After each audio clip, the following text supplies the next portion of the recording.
எப்படி சுத்துது? இப்படி சுத்துதா, இப்படி சுத்துதா? தர்சனே, ஃபேன் எப்படி சுத்துது? ஆப்போசிட் சைடா நேராவா? எனக்கே ஒரு டவுட், யாருக்கா தெரிஞ்சா சொல்லுங்களேன்.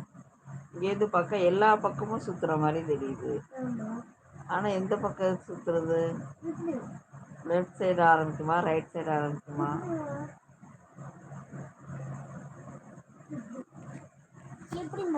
அதுக்கு ஏன்டா மொபைலை தள்ளி விட்றா வெண்ணே? அப்படி ஓடுதோ? ஒரு பிரில்லியண்டான கேட்க பத்தியா?